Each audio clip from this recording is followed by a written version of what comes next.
In this episode, I'm speaking with my friend and veteran homeschool mom, Miss Phyllis Asanyanbi. Miss Phyllis has an incredible testimony of how she remained committed to homeschooling despite the incredible odds she faced as a single parent to her son. There are many who believe that only people in a certain income bracket and a certain marital status can effectively homeschool. However, Miss Phyllis's experience is a testament to the old adage, where there's a will, there's a way. Stay tuned.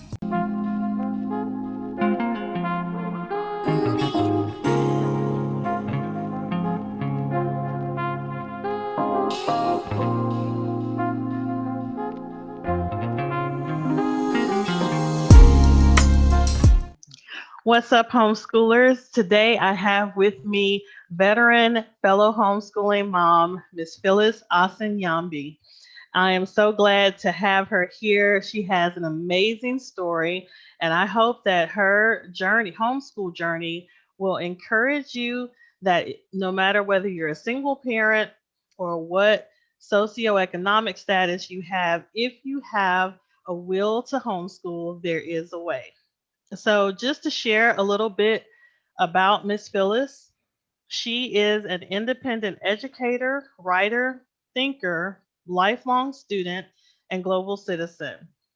She has a unique perspective on home education as her son is gifted and on the autism spectrum, which is also known as 2E or twice exceptional.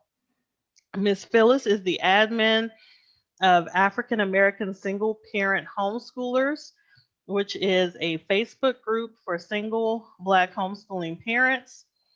She is a veteran homeschooler who has been homeschooling her son since he was in the first grade, and she is overjoyed that he is now a senior and will soon be attending college.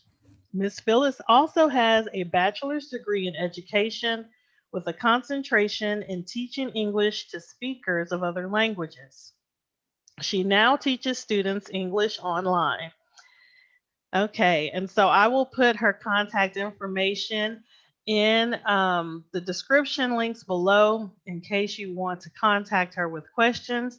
You can also catch Miss Phyllis and I on Clubhouse at A Heart for Homeschool. Each week we hold conversations about homeschooling. So check us out. All right, so I'm going to get started.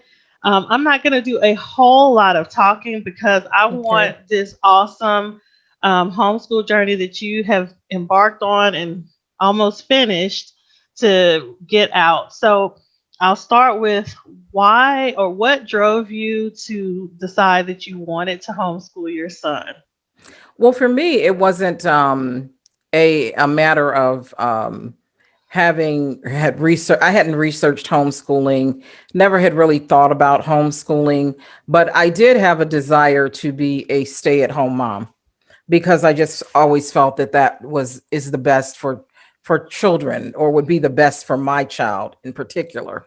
However, I guess some seeds were planted about homeschooling when I think about it a long time ago. My son went to about a year and a half of public school pre-K. When he was in pre-K, his teacher had told me that she thought that he was gifted and that I should have him tested to be gifted for a gifted program for when he went into kindergarten or whatever. But I chose instead to, at that time, put him in a private Christian school for kindergarten. I thought that would be a good setting for him. Also, they had before and after school care. So while he was in this uh, private kindergarten, which was one of the kept secrets on the south side of Chicago, where I was living at that time, um, the school ended up closing because of low enrollment. Mm. And the director of the school said that she would like to take 10 of her best students and teach them in her home. And I thought, wow, that's kind of strange, or maybe it's just going to be like a home daycare. But it wasn't. She had it like set up like a school in her very, very nice finished basement. I mean, she had, desks, she had boards, she had all kinds of games, she had everything. And so he finished his kindergarten year in Miss Winslow's home with 9 other students that had been in his kindergarten class. And I thought, yeah, wow, he did really well. He learned a lot. And I think that sort of planted the seed for homeschooling, even though that still wasn't my plan. My plan was to get him into either a first grade gifted program or a magnet school, which were some of the better schools in the city, because the neighborhood that we lived in, I just knew that the public school was horrible. And it's Hmm. like that's not where he's going, Hmm. if there's anything that I can do about it. So uh let's fast forward a little bit. I didn't get him into a gifted program because my son had an articulation disorder. And I think when they were testing him, they couldn't understand some of the things he was saying. But I wasn't wise enough then to know that I could have gotten a speech pathologist to be in there with him while he was being tested. So he didn't get into a gifted program, but he did get into a magnet school. And he was there for about a week when I Okay. decided to homeschool. What happened during that week that solidified? I'm pulling him and I'm gonna homeschool him. Well, he would come home from school, not, he would say he was bored, he was bored. And I'm like, well, just give the teacher a chance. She just has to get things together. And then I started looking after a few days, looking at some of the things that she was sending home. And it just seemed to be like on a very low level, almost like on a pre-K level, or things that my son knew before he even went to pre-K. So I went and I talked to the teacher. She was a young white teacher, and I asked her about what her plans were for the year, what the curriculum was going to look like. And she Mhm. just started talking about the children in her class in a very negative way, saying things like, well, a lot of these kids, they don't even know their ABCs and they're in the first grade. And some of them, you just have to keep repeating things over and over to them again. So, yes, I can tell your son is advanced, but there's not going to be any room for him to Mhm. accelerate or do more advanced work. And she just didn't seem to have a positive view about the children. And I'm like, well, I don't want him to be taught by someone like this. Plus, if he's bored, I knew his pattern of behavior, he would begin to act out. So, Mhm. like, I think I'm just going to try homeschooling him. And I had Yeah. no idea about what I was doing, none Well, whatsoever. you know what? I just would say that that is something that I think people, not to say there are a lot of good teachers out there, passionate, hardworking, go the extra mile. It's just that every year it's a toss up as to who you're going to get.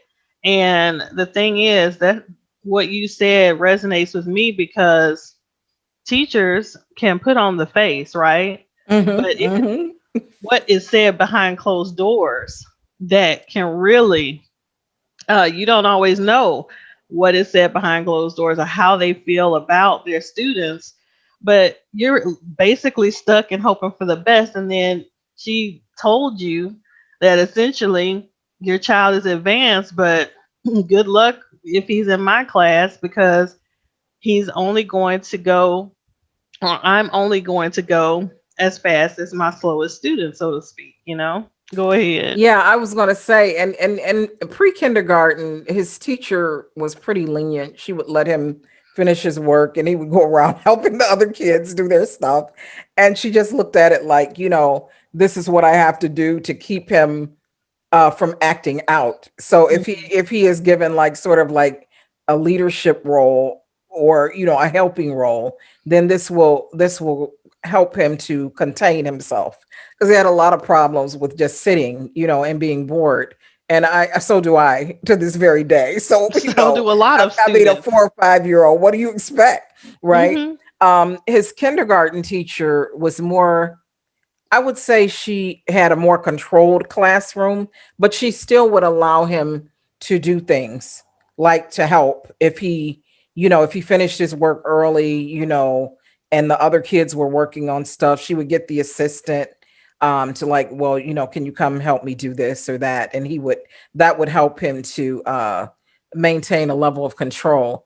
But after we left the school, I just kind of felt like at a loss. I'm like, what am I going to do now? Right.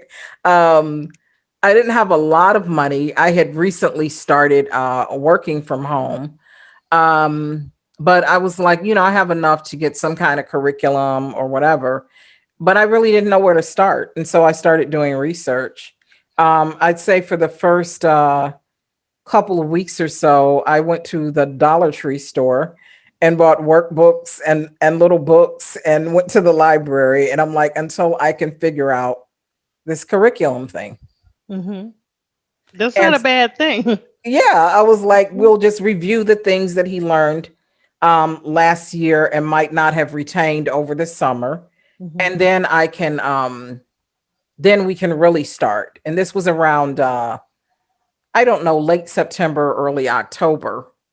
So what I did was I started doing research on homeschooling. And I'm like, wow, curriculum, it just seemed like such a big thing to me, which now I understand what curriculum is. I mean, Hmm. it's a four-syllable word, but it's not a big thing. It's just using, it's what are you going to use to teach the things that you think or you want your child to know for a particular grade level or just in general. And so I stumbled upon something called the Chicago Virtual Charter School. And I'm like, wow, they send you all the curriculum for the grade level. I have my computer, he'll have a computer to work on. Hmm.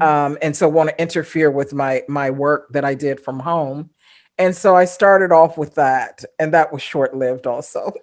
Yeah, and I know this, a lot of parents have gone because now it's virtual, it's K-12, right? It's Yes. virtual K-12. And it's basically doing public school at home. And a Yeah. lot of parents that come out of the public school, at least the ones that I've heard, they're looking for that, but it's so restricting. It's just really tight with the scheduling and turning in and it usually is not a good fit. And I would also say that it is not truly homeschooling. Yeah, it's not. And I think that's what people don't understand. They think because it's done at home that it is Mhm. homeschooling, but I'd say the proper description would be it's public school at home. Exactly. And so my son, he's always been his own person from a very young age. And he didn't want to sit at the computer. Not all of the work was at the computer at the first grade level, but it was far too much of it was. And he would tell Mhm. me it was boring. I had to put parental controls on the internet because he would leave the site for the school and be playing little games and stuff because he just told me it's boring, you know, Mhm. it's just boring. And so I'm kind of like, this is not going to work either. That was about 5 or 6 weeks. So now we're getting into November. And I'm Mhm. like, what am I going to do? Because I thought my idea about curriculum was, you buying a school in a box type of curriculum. I'm like, that's pretty expensive. Mhm. But then I started doing research and I found that there was free curriculum on the internet. We'll just call them what your blank grader needs to know. Oh So it was yes, what your yes. first grader needs to know. So I just used that as a spine. And then Mhm. I figured that I could create my own lessons and stuff like that. And so Mhm. I began doing that. And that was better for him, not completely, because Mhm. I had threw in some other things that I had found on the internet, like McGuffey's readers and stuff, Mhm. like from from the 1800s and stuff. I mean, and Yes. they were good. I mean, they were really good for grammar and stuff. But he said, this is Boring. He Mhm. spelled it out for me this time. It's like so now I really know how boring it is. And so, I just continued to try different things. And I was like, at first, I was like, well, am I failing him because I'm not being consistent with the curriculum that I'm using, but I wasn't. I discovered later that I wasn't. He was still learning. Yeah. Hmm. So that was the beginning of my homeschooling journey. I think have our idea. We should have a picture in our mind of what we think our typical day or our homeschool, lifestyle should look like. But we also have to give some space because it's going to change and evolve as we learn more and as our kids we learn more about our kids. And I can tell you as well that homeschooling for us does not look like homeschooling when we first started either. No, it doesn't. It doesn't at all, you know. I mean, I tried a lot of different things. And this is around let's see, come upon 2008, you know, there's the big recession, right? Hmm. And I was doing medical transcription from home. I lost my contracts because the company that I contracted with lost its contracts. It was very, very difficult to find work. And I was looking for work. I mean, I was even doing like editing for some company in India. And they weren't Hmm. like paying me a lot of money, but I was doing whatever I could, but I could not keep up. And I ended Hmm. up being I was, if I had not left the place that we were renting, I would have been evicted. And Mm. so, I remember leaving our place and leaving everything because there were some things that I was able to salvage and put in storage, but I left mostly everything. But I remember being very concerned about a couple of things. That was like that we would have our Bibles, and that we would have there had been Spectrum workbooks, I believe, that I was using at the time, and a few other books, and our clothes. And we went somewhere, and they placed us into a shelter. You know, Hmm. there's something that the city of Chicago has, like if you know that you are going to be homeless and you need to go to a shelter, there's like this big Department of Human Services where people go that need to be placed into a shelter. Hmm. So they placed us into a shelter, and it's really like when I look back on it, I used to think, oh, that was the most horrible time in my life, but it wasn't. Because for one thing, I had been wanting to move away from Southeast Chicago, because I used to live on the north side and I wanted to get back to the north side, but I just couldn't seem to afford it after I got divorced. That something always came up. And so I told them I want to be placed in a shelter on the north side because that's where the services, where I'm getting my son assessed and evaluated, Okay. all the things are there on the north side, and they were. And so they placed me on the north side. And it ended up being a good thing, Hmm.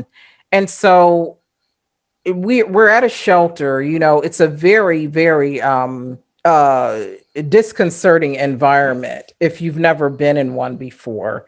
I mean, and this was a huge one. Although it was on the north side, it was what I at that time called the ghetto of the north side, meaning the worst part of the north side. And it was like on an alley, and they called it they had some kind of notorious word for it, like Blood Alley or something. And Oh. then we found out that there were two shelters. One was for women and children called Hannah House, and the other one was for like intact families and single fathers who had children. Hmm. And we found out that the we lived in the Hannah House one, the one across the street. Literally, they said that Al Capone, back in the days of the gangsters, used to manufacture stuff in that building. It Oh, had wow. a long history of like criminality. People were Hmm. always getting in fights, and the police was being called from families in the shelters fighting. It Oh, was wow. horrible. So, but we were better off in the one that was for women and children, but it still was no picnic. I mean, it was Hmm. a room full of people.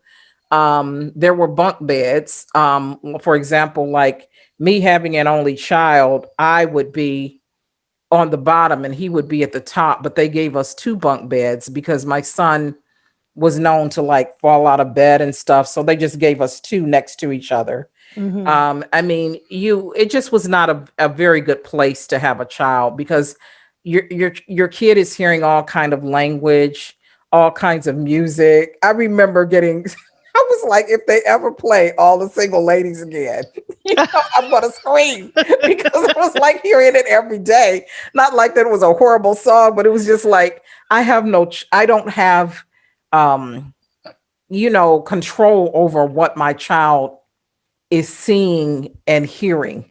Mm-hmm. But then I realized, like, well, to some extent you do.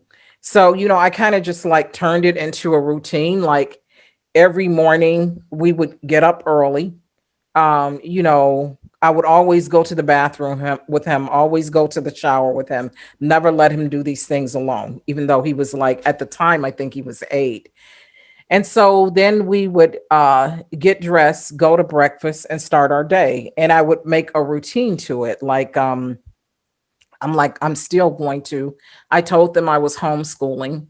And this was like around, I don't know, April when we went into the shelter. And they're like, okay, well, you can continue to do that until the fall.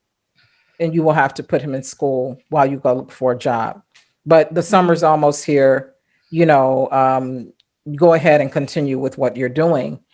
So I would take him to the library, which was fortunately was in maybe a 2 or 3 blocks away. And Mm-hmm. we would do our homeschool work there. Sometimes I would take him to Borders bookstore. This is when there were Borders bookstores all over the country. And we would go there and they had tables and benches and chairs. And we would do our work there. We would just make a day of it. Mm-hmm. We would skip going to lunch at the shelter.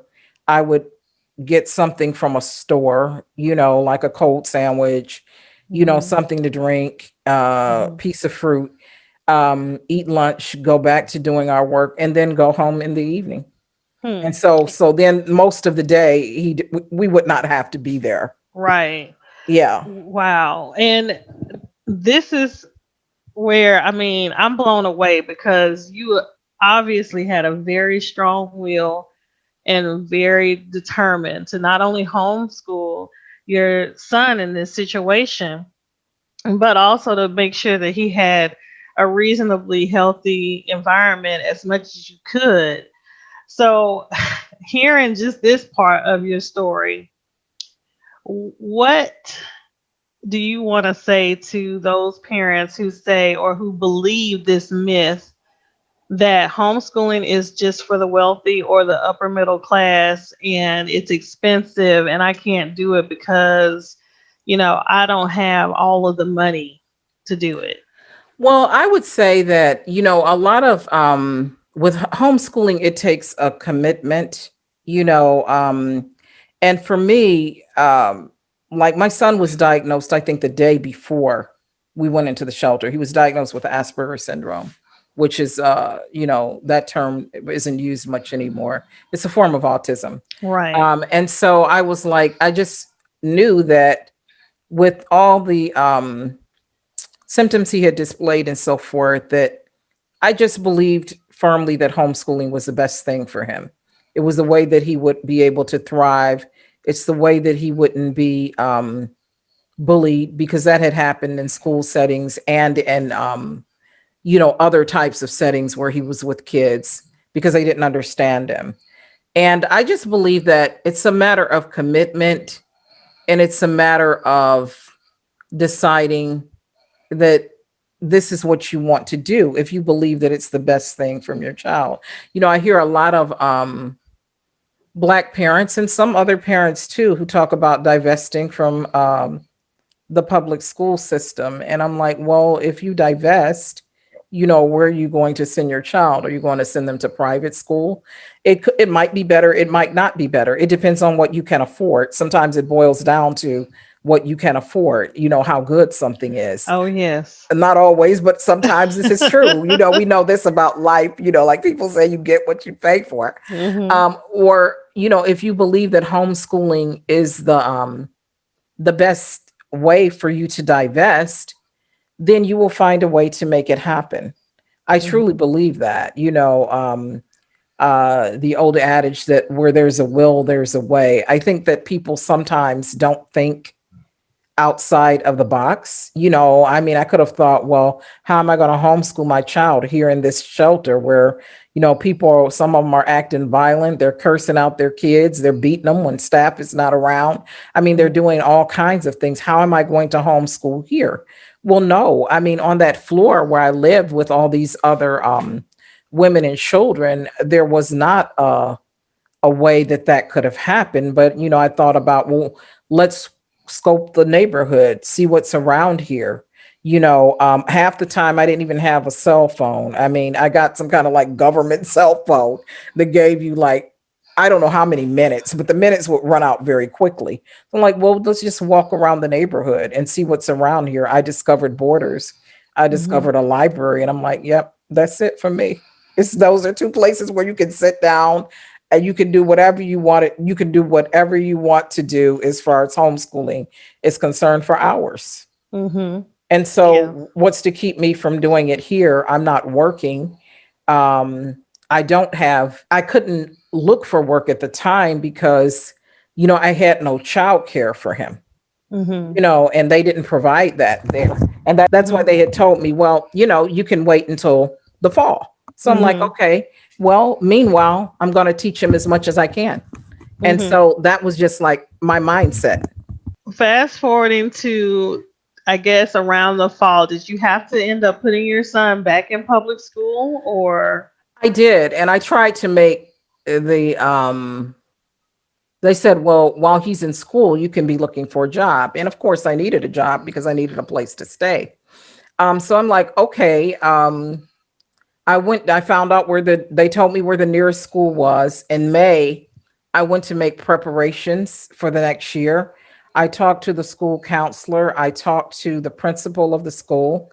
They agreed that probably the best place for him was not a self-contained autism classroom because we went to visit it.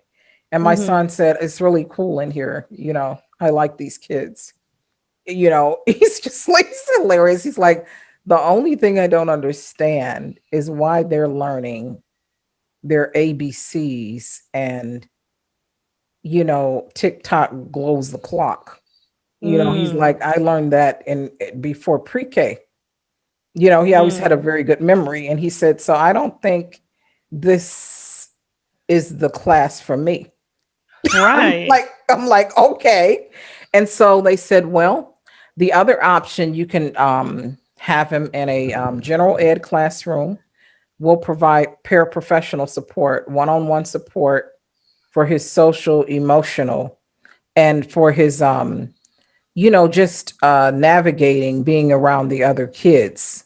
And Mhm. so I'm like, they just seem very understanding. And I was like, okay, this might work for a period of time. I still knew that I was going to go back to homeschooling one day because I had discovered it. And it was like, it just nothing was going to keep me from doing that. So in the fall, I put him in school.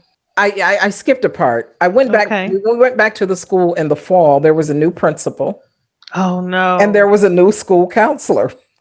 And they said, we have no idea, Miss Asanyanbi, why they promise you those things because we do not have the budget or the support for that. He may get some paraprofessional support, but it's not going to be one on one. And, Mm. he'll be in a general ed classroom.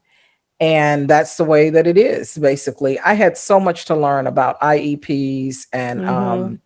you know, um, the law concerning special education. This is just not something that I was well versed in.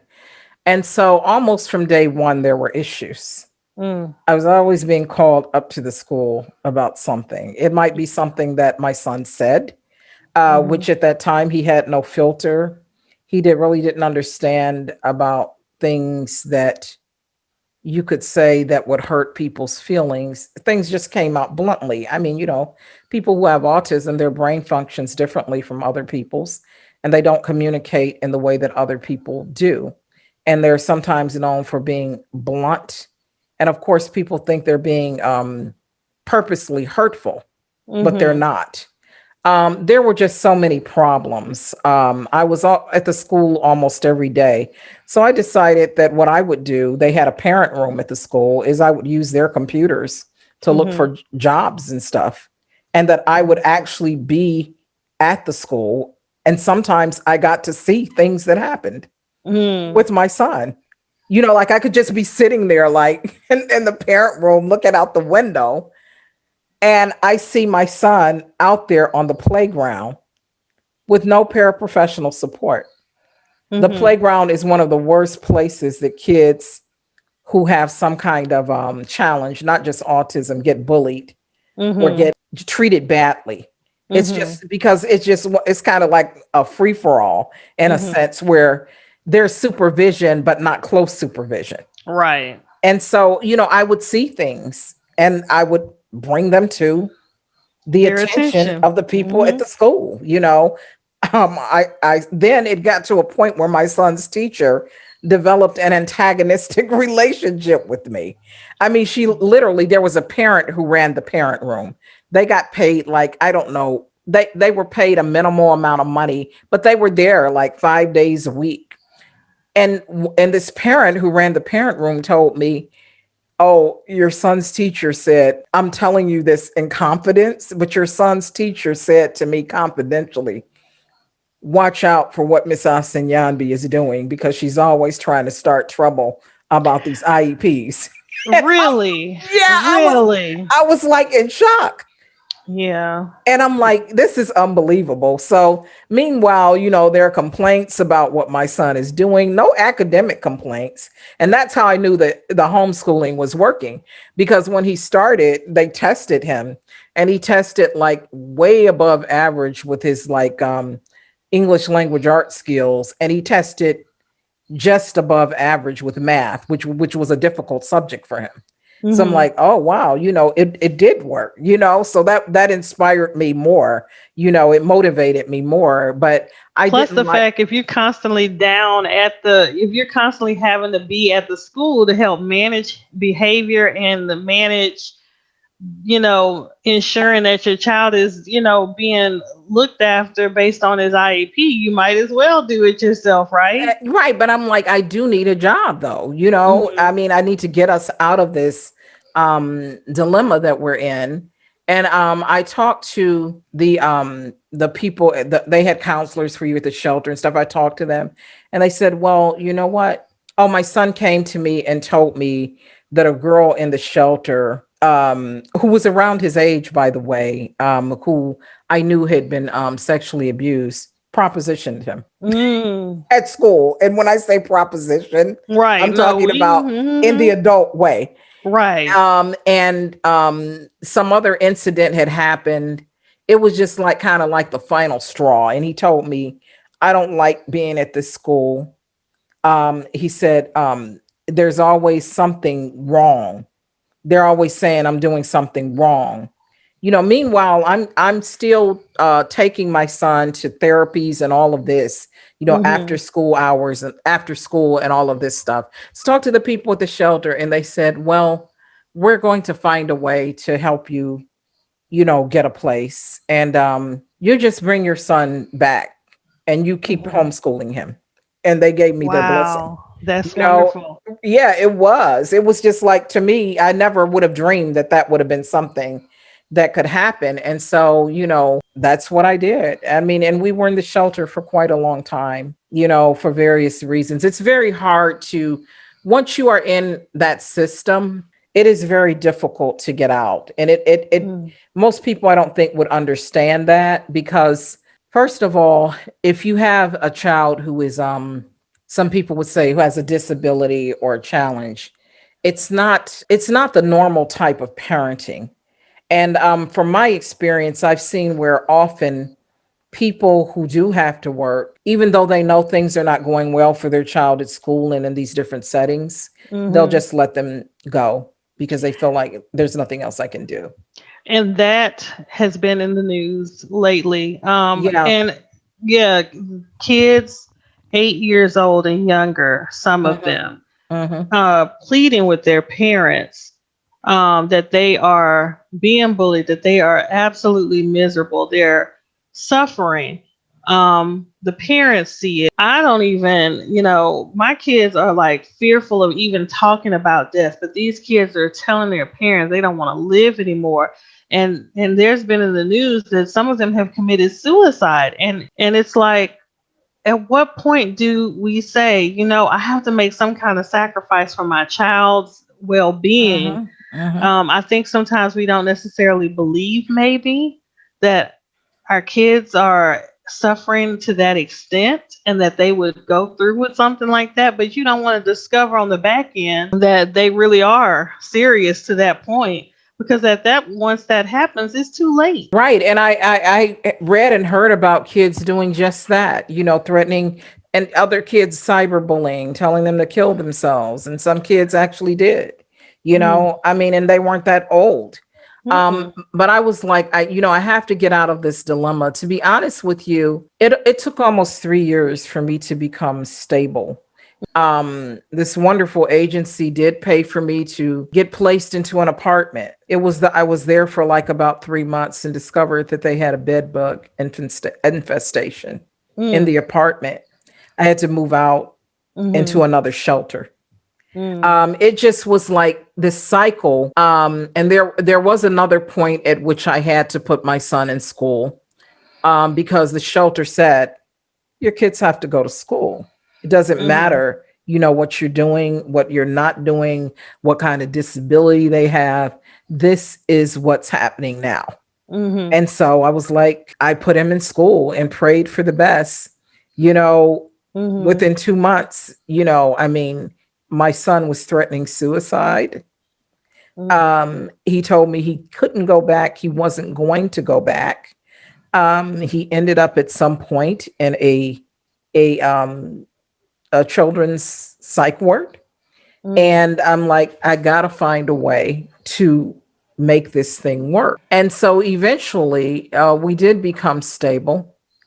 Um, and it was just a period of a lot of instability in our lives, when he was in this school for the couple of month period. And then he had gotten to the point where he was like, I'm not going back. That's what he told me over the Christmas break. I'm not going back. So I mm. was like, wow, and if I could get him back in the Chicago charter school, they would say they told me that would be okay, because Oh, that's public school. But the thing about it was mid-year, and I couldn't get him back in before the winter break was over, and I ended right. up having to leave that shelter and go to another shelter, because they said, Mm, he cannot stay here if he's not in school. And all I could think about was, well, my son is threatening suicide. mhm, What am I going to do? mhm, Am I going to send him back there? I took his threats very seriously. mhm. Or am I going to I went to another shelter where they allowed me to homeschool him. Okay. you know and I'm not going to go through all of the details, but eventually we did get a place. And then things looked up. I was able to find more consistent work from home. Mhm. And you know the story goes on. The homeschooling saga continued, right? Right. So once you got stable with him and you got a place and you guys were able to homeschool, how did your son begin to thrive? Like what things did you see that were positive that changed for him? Well, he was happier, for one thing. He felt good. He said, I know that I'm not going to have to go back to school anymore. But then Mhm. again, because of my and I call it ignorance, and all ignorance means is that you don't know Right. about a way to keep my working from home going and being consistent. It was kind of inconsistent. And I'm like, I really do need a stable job. I Mhm. asked him again, and this is like he's at sixth grade level, about going back to school. We were in a nice neighborhood. The school Mhm. appeared to be a good school. We had visited. He said, I'll try it. And I think he was doing that more for me, Right. But he put on a brave face and he said he would try it. It didn't. It didn't It didn't work. 2 months. It seems like all he could last in these situations was 2 months. And then I told him, okay, you'll never have to go back.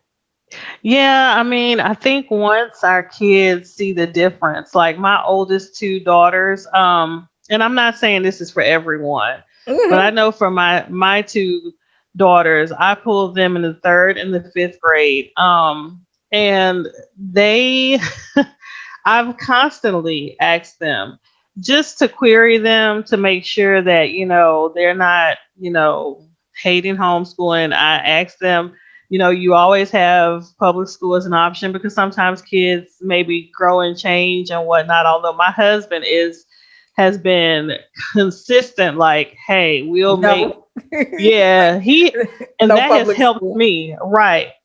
But they have consistently said no, that they want to homeschool. They interact with public school kids all the time. They're in 4-H and different things, but they have consistently said that. And I think that sometimes, when kids have experienced homeschool and that freedom and whatnot and having their needs met on so many levels, and then, and they have experienced public school, it's kind of like they don't have that desire to go back to or return to that. Yeah, I mean, it's like when my son went back in the sixth grade, it was very different, though. It was like he never was like a passive kid. Like if you Hmm. hit him, he was going to hit you back. You kicked him, he's going to kick you back.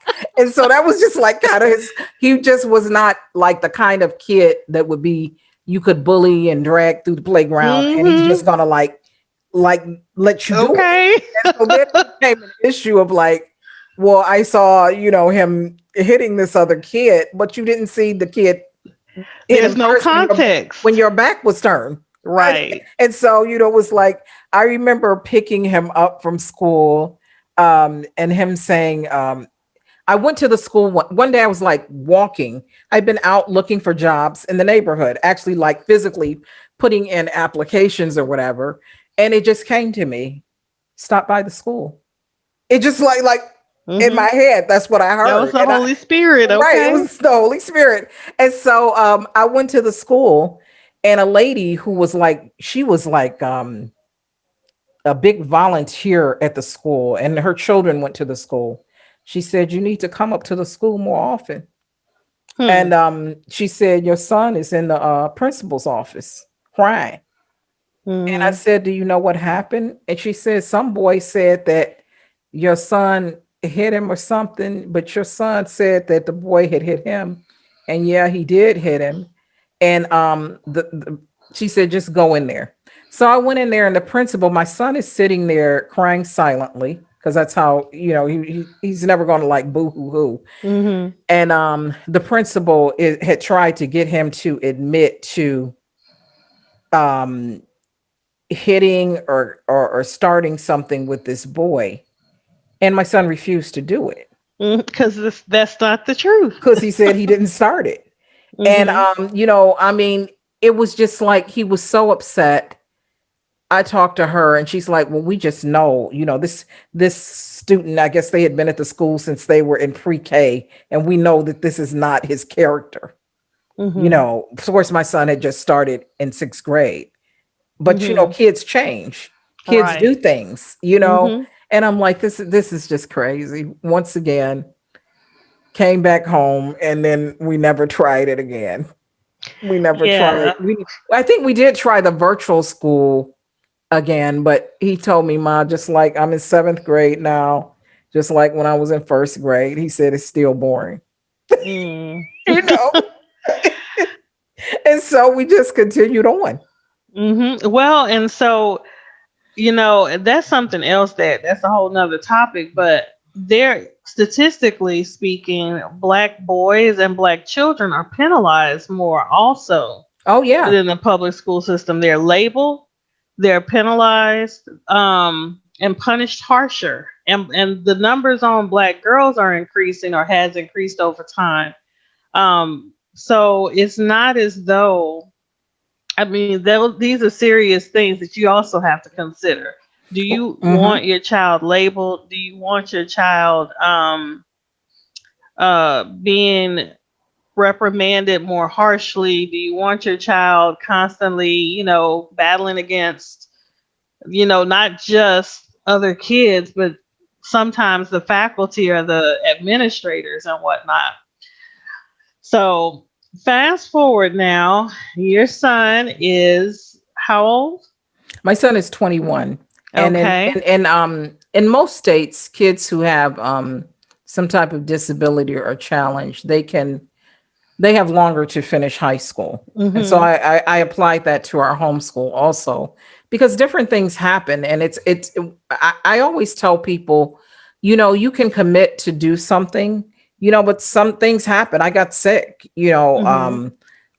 3 or 4 years ago, and I wasn't able to follow up on what my son was doing. It he is able to study independently, but he needs that, I don't know what you call it, Oversight. oversight, encouragement, boost, or whatever. And he Mm-hmm. just kind of let things go. And I was just too sick to deal with it. And I'm like, well, you have, all the knowledge you need. You can go take the GED. And Mm-hmm. he's like, no, I'm not going to take a GED. I want a real high Right. school diploma. And I said, okay, let me see what I can look into. So I looked into some online high schools that kind of like it was online, but not in the same sense as the virtual charter schools. It gave you more autonomy over your work and things like that. And he's like, I think I could do this. But the only thing was they wouldn't accept our credits, Yes. because when you start homeschooling high school, I had planned on the long haul. Right. It's like you don't decide to homeschool high school and then decide to put your child in public school. It's the same thing with an online private school. Mm-hmm. They're not going to accept those credits if they weren't from another accredited school, Institution. Mm-hmm. right, online or Mm-hmm. off or in person. And Or so they may tell you that you have to take some standardized tests in order to receive the credit. Mm-hmm. yeah, they wouldn't even do that. It was just like, you have to take those classes over. And so Oh that's what he wow. did. He had started all over. And that's what took Mm. him so long. But he's wrapping up. I think he'll be done at the end of July or August. Are you And excited? I'm very excited. He's excited too. And I think he decided that he's going to do some type of 1 year art course. And then after that, he'll go to college. Okay. Yeah. Well, this is awesome. This conversation has been very insightful and I think helpful. And you are the admin for African American single parent homeschoolers. So your journey has inspired you to encourage other um, African American single homeschool parents, correct? Yeah, I remember when I joined the group, it was actually a Yahoo list. It's very Okay. interesting, back in the day. And then it was there, it was gone. And then somebody who had been a member back then brought the group to Facebook. Hmm. And then she was unschooling, and her son decided he wanted to go back to school. I was contributing to the group a lot, so she just handed the group over to me. And now I have a co-admin and a moderator.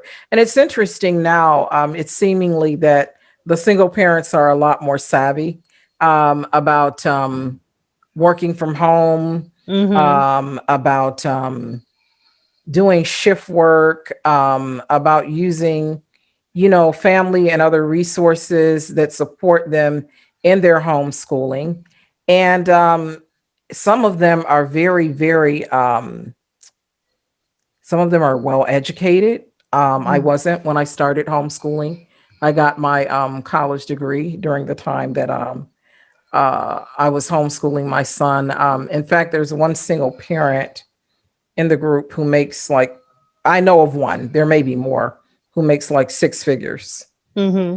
And Um, so that's another thing that I am also excited to hear about because a lot of times, or traditionally, historically, homeschoolers have been assumed to be from a cookie cutter type of background, white, evangelical, two parent household, um, middle class, upper middle class.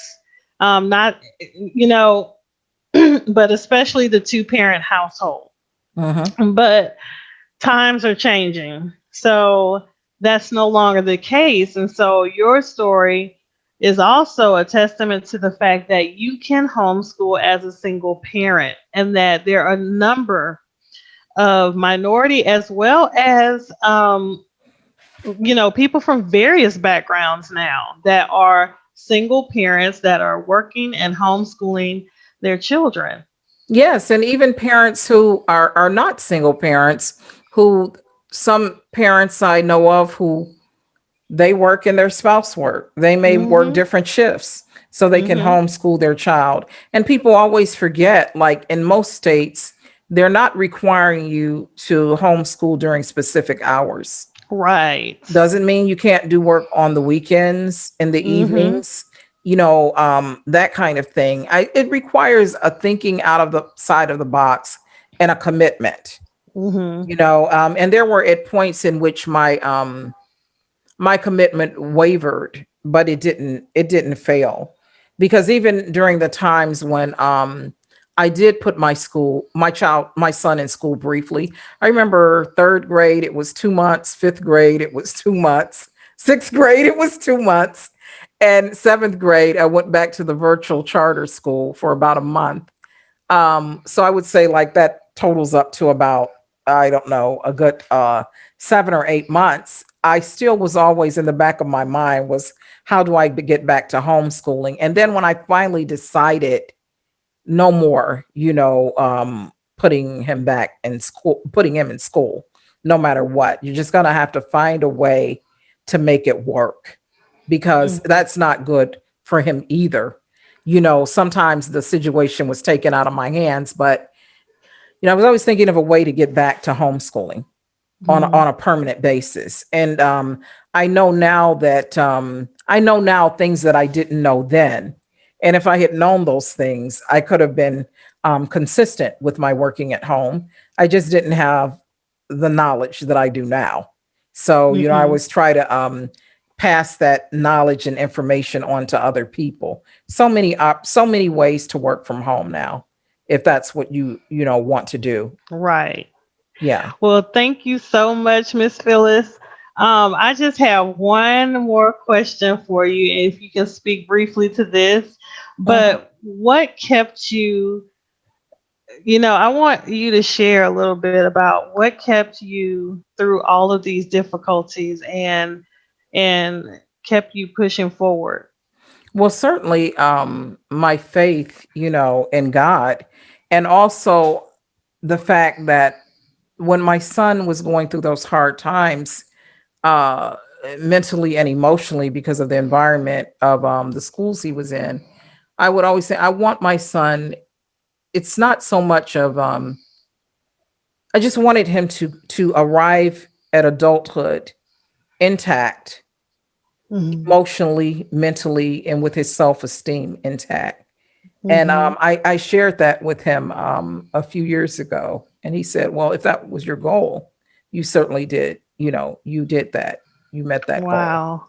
That's And, wonderful. he is thriving, doing a lot of things I would have never thought he would be able to do um, as a autistic person. Yeah. Wow, that's wonderful. Well, thank you so much. This has been a wonderful discussion. And don't forget to click like and subscribe to be notified of future videos. Also, don't forget to check out my website, www.aheartforhomeschool.com.